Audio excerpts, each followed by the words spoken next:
Wow Wednesday, too.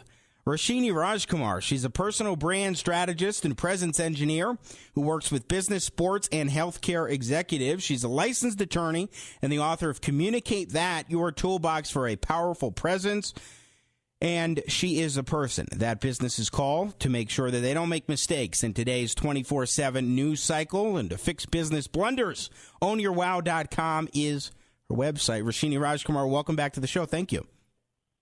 Thank you so much, Jimmy. And I really do wish President Trump had called me before the summit with President Putin, because maybe I could have helped prevent some of his verbal blunders. Yes, exactly. Well, we played the audio earlier, so I won't bother replaying it. But what was your takeaway after seeing the presentation, shall we say, with Putin standing right next to him when asked about the election meddling question? You know, there were just some parts of that where I was kind of jaw dropped in that, I watched it live and I just couldn't believe, I understand you have to play nice. The other world leader is standing right next to you, but you can't completely default on your own country. I mean, you're supposed to be the president of the United States. So I was very surprised. It wasn't really handled in a good way, and now we're learning or seeing he's backpedaling and saying he said the wrong word. And I'm thinking, when I prepped various CEOs or CFOs or other strategic leaders for very big game days, and certainly a summit with the Russian leader is a huge game day, you've got to put some preparation in that. That can't be the first time you've seen that on a teleprompter or seen wouldn't or would in your notes. And frankly, those are words that maybe you shouldn't use. Maybe you should just say a very straightforward, clear sentence that cannot be messed up like that, if that's indeed what happened. Yeah, it is striking in two ways. Number one, that he would use that language without catching himself then or saying something more specific in the moment. The other thing is to actually hear Donald Trump say that he felt he misspoke on something. At the very least, I have to give him some credit for that, because I don't think I've ever heard him admit that he misspoke on anything before. He usually just doubles down. Well, yeah, I understand what you're saying. I give him some credit for that, but very little in that the grander scheme of things. He should have been so much more better prepared. You're going to get that question, and he kind of treated even that press conference a little bit more like a circus. I mean, you have to absolutely go into something like that with decorum, with preparation, especially with someone who is not seen as a friend to a lot of Americans. Now, I would give Donald Trump credit if he is trying to be friendly with President Putin and trying to make relations better. I would give him credit for that as a leader. Sometimes you even have to go against your own senior leadership and your nation to bring countries together and make some sort of alliance. But there are so many things stacked against Russia and stacked against Putin right now that you can't really seem chummy, and you certainly can't appear as if you are blowing off something that is a major investigation going on in the United States and something that a lot of people really believe is true with this Russian meddling in the 2016 election. What would you have coached the president to say? Because he's standing right there next to the world leader. Even in December of 2016, then President Obama said that shaming Vladimir Putin wouldn't do anything because the guy denies it. But this isn't an instance where you have to shame or insult the other guy. You just have to stand by your intelligence people. Yeah, there is no reason to shame. I absolutely agree with that. There's no reason to shame. That is not presidential. That does not showcase decorum. But what you can do is, even reference some of the other reports. Even if you don't want it to seem like it's coming out of your own mouth or your own brain, you can say the reports that we're finding in our United States, or our U.S. Intelligence is saying this. So, there are so many ways to finesse how you lay out something that's very critical and negative when that other person is standing right there and being watched by millions of eyes together around the globe. So it can be done. It has been done. It's been done a lot more smoothly by other leaders, and it's just too bad. I mean, I don't have the same exact criticism and all the, the turncoating that some of the people are saying about him, both from the Republican and the Democratic Party, as well as some media. But I'm just saying, as a communication person, as someone who loves language and coaches how you deliver, he fell short. That was too big of a game day to have any errors, especially on this topic. This was not some kind of surprise, gotcha sort of question. You know you're going to get a question on this.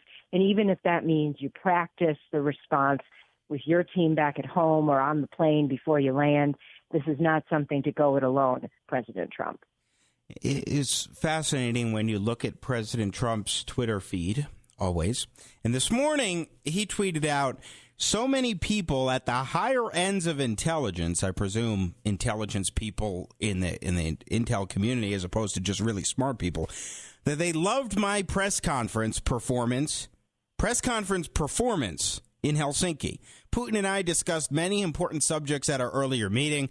We got along well, which truly bothered many haters who wanted to see a boxing match.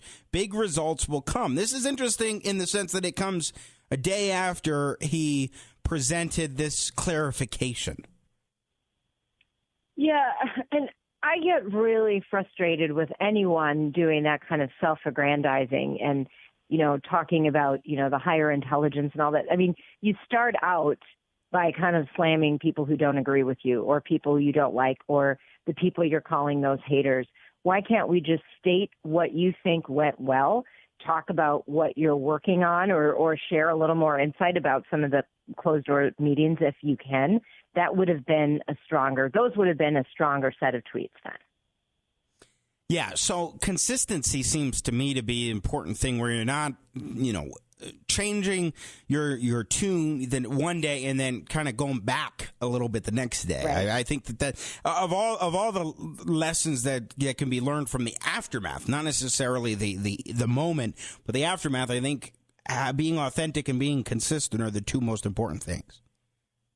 Yeah, exactly. I mean, being consistent, being clear. I'm looking at that very tweet that you just read, Jimmy, on Donald Trump's personal page. And, I mean, there are other parts of that tweet that actually could work. But when you start out by talking about the higher ends of intelligence and the word loved, I mean, that's so subjective. And it's not actually a presidential term. Really, if you break it down, there are better terms you could use if you're trying to criticize or strike against something your opposition is saying. So, I mean, the use of language, not a strength of President Donald Trump, and I just say that as objectively as possible because there have been times. I mean, he is an amazing manipulator of the media. He's got people talking at all times, whether it's about his tweet or something he said. And if that's what you're going for, that's great. But that is not presidential. That's campaign activity. That is rallies and those kinds of things, that kind of activity. But when you're actually trying to lead, many say the most powerful nation, definitely one of the most powerful nations in the world, you're trying to lead this nation, this kind of rhetoric and language on your Twitter feed or out in public, not something that is of executive caliber and definitely not presidential. So let me ask you to look at this from a different perspective in terms of lessons that business leaders and executives can learn from this experience, Roshini Rajkumar, when we look at two aspects of this. First of all, the end of you have a big event or press conference or something where you're going to be out in the spotlight having to talk about an issue that, at least on the surface, doesn't make you or your company look all that great. You want to be able to answer that question in an effective way. How do you prepare yourself for something like that? And then if you do make a blunder in that moment, what do you do in order to correct it as soon as you recognize it?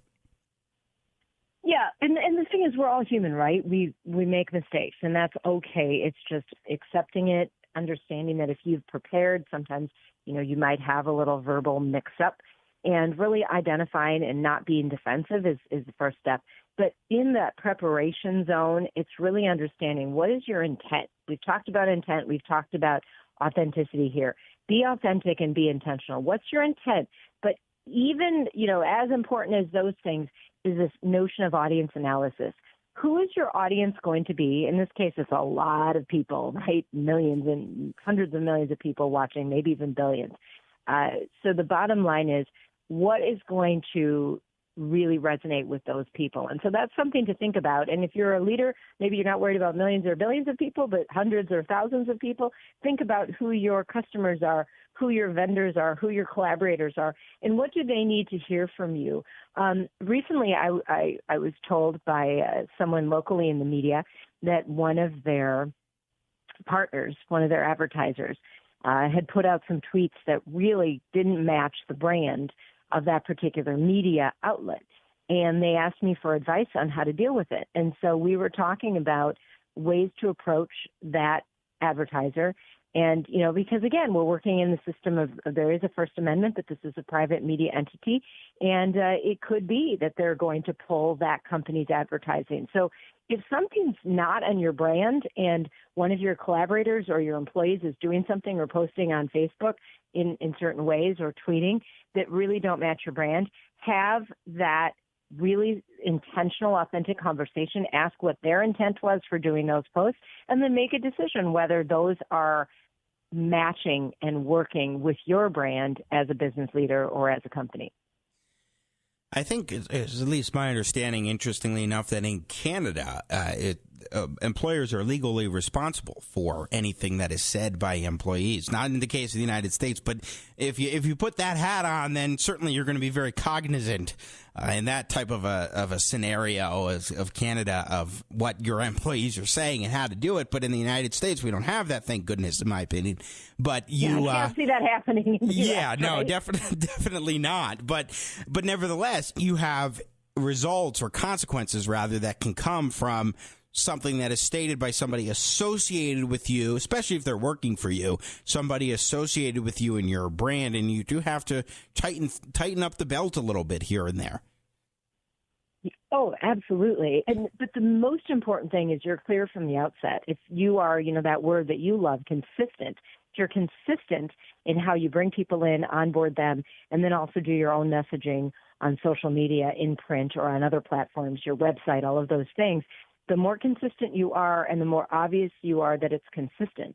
I mean, we've talked about, our own businesses with each other, Jimmy, and on your show.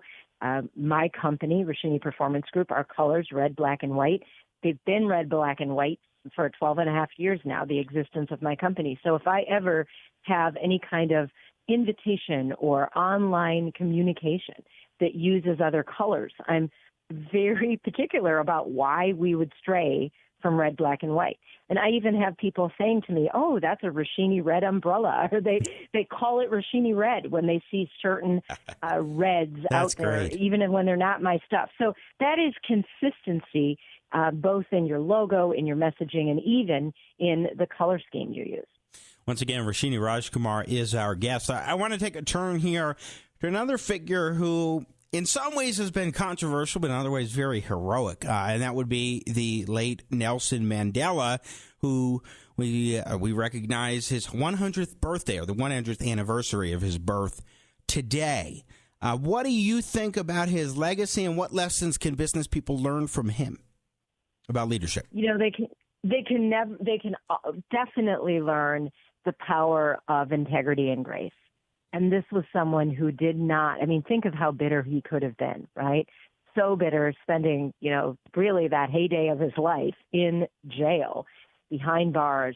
But he came out really walking out and saying, I can't walk out with that bitterness, or I might as well stay in prison, because his mind would be in prison, his heart would be in prison. And I looked at a lot of quotes from him. I'm very inspired by quotes from leaders. And one that I posted on my Twitter feed this morning, he said, I never lose. I either win or learn. And wouldn't that be just wonderful if people could live their lives that way and think of it as, okay, if I'm being intentional, if I'm being honest and being really intentional and authentic with my actions, I'm going to go into something and really not look at it as a loss. And even if it didn't go your way, you've got that learning. There are only wins and learnings, is something a mentor said to me a long time ago. Maybe they were inspired by this quote from Nelson Mandela. So really, when I it's an interesting juxtaposition, Jimmy, as we talk about the aftermath of the Putin-Trump summit, and you think about the life of Nelson Mandela. All of us can learn from how he lived his life, how he chose to lead, but just how he chose to treat his fellow human beings. That's what I think are some of the best lessons in just how he lived beyond those walls and forgave, forgiveness. Wouldn't that be wonderful in our country between Republicans and Democrats and other people who maybe don't side with a party, but forgiveness of thought and acceptance of other people's opinions. So I really think it's an interesting juxtaposition that today is that 100th anniversary of his birth. And that's really the reality check on all of us. Let's see how we might be able to take some of the philosophy and the real way that Nelson Mandela lived his life. And certainly I would like Putin and Trump to read some of the quotes and some of his writings, because maybe we'd all be better off after that. I really like that about winning or learning, that I never lose, I win or I learn. That really is just, I think, a powerful insight, especially for everybody living their daily lives, but also with this being business-focused program, for business owners who may have trials and tribulations with their businesses where it seems like, I lost this in this situation. Well, you learn from it, and that's really the crux of what you can take away from that. Yeah, absolutely. And to bring in a completely opposite kind of leader, Sarah Blakely, who started Spanx, I read this profile about her on my plane ride back from Chicago this weekend. And she was a door-to-door salesperson, kind of cold call salesperson for 7 years. And just in doing that and trying to be more comfortable, she came up with the idea of cutting the feet off of her nylons so that she could still have that protection but not get sweaty feet. And then that led to her eventually a long time. It didn't just happen overnight. And she's now a billionaire, so it's like you never know. And she had a lot of wins and learnings. She had a lot of learnings. If she had taken them all as losses, she even said, if I shared the idea early with my friends, they would have talked me out of it. So I didn't talk about it until I really had a game plan. All right, Roshini Rajkumar, out of time.